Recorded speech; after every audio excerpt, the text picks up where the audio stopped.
I have a $1,200 car note. Oh, my goodness. Yeah. Where's my Tums at? What is it? It's a G2 Kia Stinger. I owe like $57,000 now. So $57,000. And what is the Stinger worth if you sold it private seller today? Probably $30,000. 30. So I decided to make a reaction video to this video that I just watched earlier this morning, where two Ramsey personalities, Dave Ramsey's show has two different personalities. One of them is John and the other person is Ken Coleman. And they talked to this dude with a $1,200 car payment, and he was basically asking them guidance on how to approach this, right? And as I'm getting through the middle of the video and I'm recognizing that they're giving just carbon copy textbook blueprint advice that they typically give to everybody else, and without understanding every situation is different. And to me, it's like, dang. Okay, I wasn't able to finish the full video, so I decided to make a reaction video after watching that, right? So basically the dude calls in, he has a Kia Stinger when he purchased it for $60,000.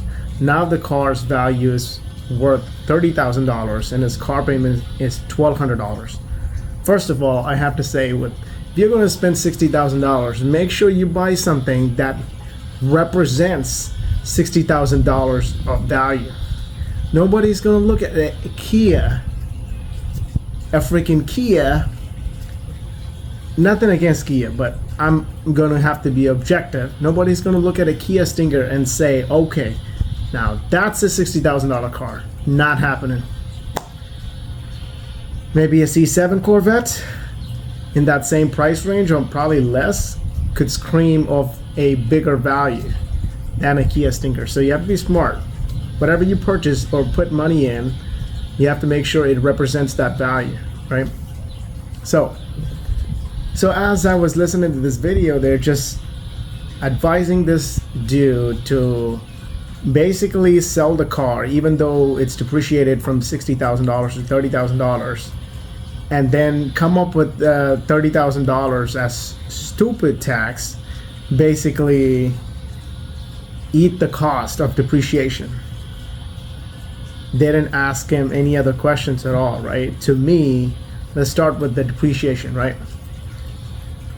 A $60,000 car, a new car, when you purchase new, is going to depreciate just like any other cars, right?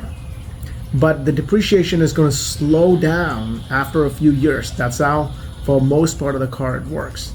So from 60, it'll go to 40, and then 30. So right now, he's maybe in a 3-4 year time frame. So it's down to $30,000, but it's not going to depreciate all the way to $2,000. So he took most of the depreciation.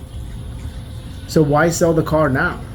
You're basically making it easy for somebody else to drive a nice car, and you've taken the depreciation for it, right? So I don't agree with the concept of selling the car now and paying $30,000 of stupid tax, because you've taken the depreciation already, and for the next several years it may depreciate a little bit, but it's very low compared to the first few years, right? So from 30 it may go to 25, 22 for the most part, right? And the dude is making $125,000. So even by their own concept, he can afford that car, which is like half of what you make is what anything with wheels it can't be more than half of what you make. So he makes $125,000 and he bought a car for 60 grand. So apply that principle, and he's well within that work frame, right? So first thing first, he took the depreciation already. Doesn't make sense for him to sell the car when now is the time it's going to depreciate very low. 2, they never asked him what his interest rate was. if his interest rate is, let's say, 9%, and the car payment is $1,200, that's costing him a lot to digest, then work on your credit, fix the easy things that you could fix, and go back and refinance. Let's hypothetically run numbers, right? So let's say if he bought it at a bad interest rate, because car salesmen, when they sign you up on a loan, they're going to get you on the highest interest rate. So you never go in with what they offer. You go in with the pre-approved lender of your choice that you're comfortable with, that's going to give you the best rate. So let's say he signed up this deal of purchasing a $60,000 car at 9% interest rate, which is crazy. Hypothetically, let's just say, right? And now he works on his credit. Now the interest rate has also gone down over the last 2 years, slightly. It's still not like COVID or before COVID, but you can get something in the 5s or 6s, right? 5%, 6%. So if you drop your interest rate to 6% by just refinancing, now your car payment would go from $1,200 to maybe $800, right? Still a higher payment, but it's much more digestible.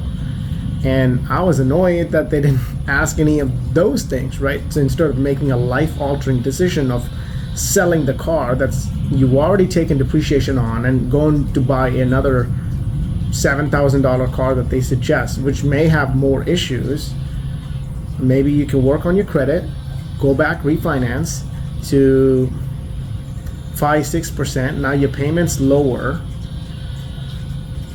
and you've already taken the depreciation, so just finish paying it off.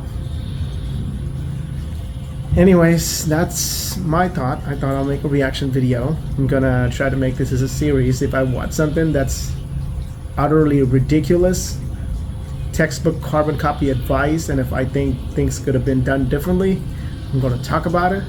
So stay tuned, guys.